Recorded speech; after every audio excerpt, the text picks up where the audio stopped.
नमस्कार बच्चों, आज मैं आपके सामने वितान पाठ्य पुस्तक के पाठ 2 राजस्थान की रजत बूंदें बताने जा रही हूँ।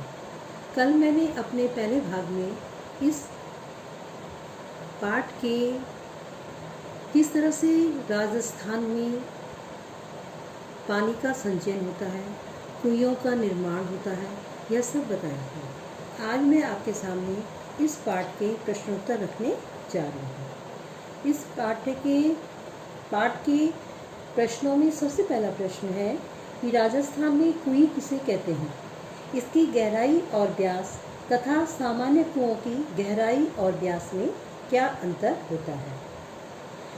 देखिए बच्चों, राजस्थान में जो रेत में मौजूद नमी होती है उसका पानी के रूप में परिवर्तित करने के लिए ही हम कुएं का निर्माण करते हैं। और कुएं का निर्माण किस तरह से किया जाता है, इसके लिए 4-5 हाथ के व्यास के स्थान की 30 से 60-65 हाथ की गहराई तक खुदाई की जाती है। जिस स्थान की खुदाई की जाती है उस स्थान को ईंट और चूने के द्वारा पक्का कर दिया जाता है। नीचे गहराई में खड़िया पत्थर की पट्टी मिलती है और इस पट्टी पर रिस कर मतलब धीरे धीरे करके पानी एकत्र होता है। तब इसका निर्माण पूरा हो जाता है और उसे कुएं कहा जाता है।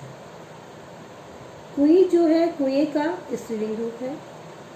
कुएं और सामान्य कुओं की गहराई तो लगभग समान होती है, किंतु व्यास में मुख्य रूप से अंतर होता है। साधारण कुएं का व्यास 15 से 20 हाथ का होता है, जबकि कुएं का व्यास 4 या 5 हाथ का होता है। किसी विशेष क्षेत्र के आधार पर कुओं की गहराई में अंतर हो सकता है। प्रश्न नंबर 2 है, दिनों दिन बढ़ती पानी की समस्या से निपटने में यह पाठ आपकी कैसे मदद कर सकता है तथा देश के अन्य राज्यों में इसके लिए क्या उपाय हो रहे हैं। देखिए बच्चों, पानी की समस्या लगातार गंभीर होती जा रही है। भारत में बहुत से ऐसे क्षेत्र हैं जहां लोगों को 10 किलोमीटर से भी अधिक दूरी तक पैदल चलकर पानी लाना पड़ता है और भूजल में निरंतर ही गिरावट आती जा रही है। जल का दुरुपयोग हो रहा है। तो इस पाठ में इसी बात पर बल दिया गया है कि पानी की एक एक बूंद अत्यंत मूल्यवान है। यदि भविष्य में पानी का उपयोग करना है तो जल संरक्षण करना होगा। प्रकृति द्वारा प्रदत्त संसाधनों का सावधानी से उपयोग करके ही पानी की समस्या का समाधान किया जा सकता है। हमें प्रकृति ने जो संसाधन दिए हैं, यदि हम उनका सावधानी के साथ उपयोग करें तो इस समस्या का समाधान दूर किया जा सकता है।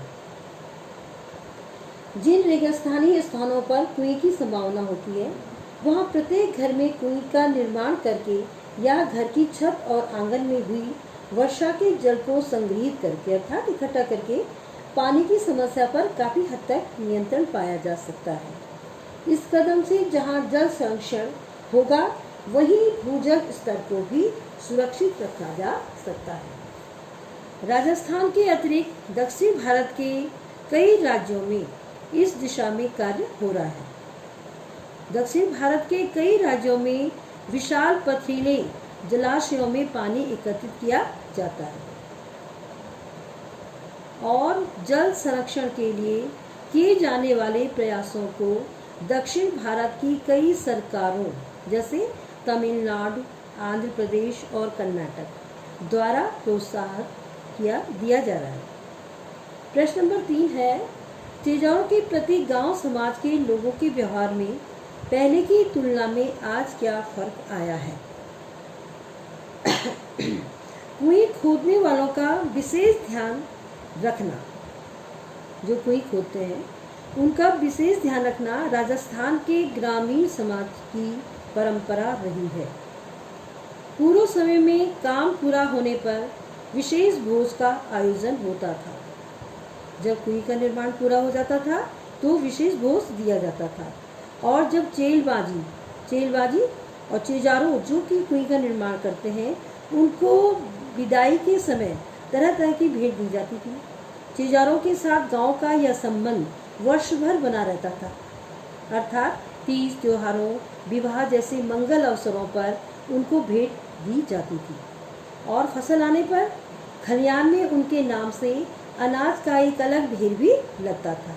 परंतु आज इस बात में परिवर्तन हो गया है और लोग केवल मजदूरी देकर ही काम करवा लेते हैं। वर्तमान समय में लोग चिजारों का उतना सम्मान नहीं करते और काम करवाने के बाद उनसे कोई आत्मीय संबंध भी नहीं रखते। प्रश्न नंबर 4 है, निजी होते हुए भी सार्वजनिक क्षेत्र में कुइयों पर ग्राम समाज का अंकुश लगा रहता है। लेखक ने ऐसा क्यों कहा होगा? देखिए, राजस्थान के जिन क्षेत्रों में कुइयों का प्रचलन है, वहाँ प्रत्येक की अपनी अपनी कुई है। उसे बनाने और उससे पानी लेने का उनका हक है। परंतु कुई जिस क्षेत्र में बनती है वह ग्राम समाज की सार्वजनिक जमीन होती है, इसलिए उस जगह बरसने वाला पानी ही बाद में वर्ष भर नमी के रूप में सुरक्षित रहता है और उसी नमी से साल भर कुइयों में पानी भरता है। नमी की मात्रा वहाँ हो चुकी वर्षा से तय हो जाती है, इसलिए उस क्षेत्र में बनने वाली हर नई कुई का अर्थ है कि पहले से सीमित नमी का बंटवारा, जो पहले से वहाँ पे रहती है। यही कारण है कि निजी होते हुए भी सार्वजनिक क्षेत्र में बनी कुइयों पर ग्राम समाज का अंकुश लगा रहता है। बहुत जरूरत पड़ने पर ही समाज नई कुई के लिए अपनी स्वीकृति देता है। प्रश्न नंबर 5 कुई निर्माण में संबंधित निम्न शब्दों के बारे में जानकारी प्राप्त करें। जैसा मैंने कल बताया था आपको कि लेखक ने वो राजस्थान में जो नमी वाले क्षेत्र हैं उनमें भाग में क्या है, 3 भागों में उस पानी को विभक्त किया गया था। पालर पानी, पाताल पानी और रेजानी पानी। पालर पानी वह पानी होता है जो सीधे बरसात से मिलने वाला होता है। यह पानी हमें सीधे बरसात से मिलता है।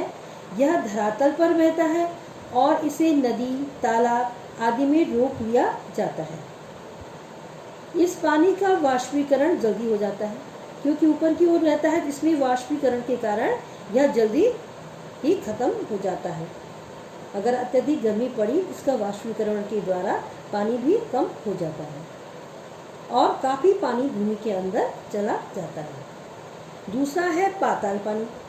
यह पानी का दूसरा रूप है। यह वही भूजल होता है जिसे कुओं, ट्यूबवेलों, हैंड पंपों आदि के द्वारा निकाला जाता है।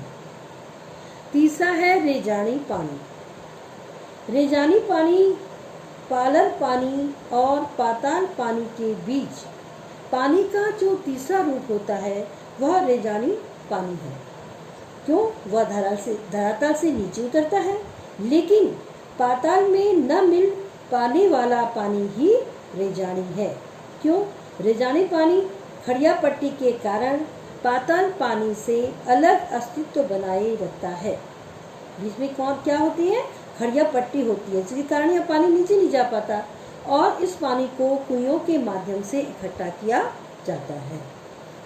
ये तीनों शब्द जो है, ये जो पानी के संचयन के अलग अलग रूप हैं, तो यह जो है टिप्पणी के रूप में अक्सर आ जाता है। इसके आगे छोटे छोटे प्रश्न मैं आपको बता दी हूँ कि पानी को बचाने के लिए हमें भी कुछ उपाय करने चाहिए।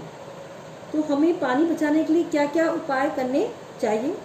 हमें पानी को बेकार नहीं बहने देना चाहिए, क्योंकि कहा भी जाता है ना, जल ही जीवन है।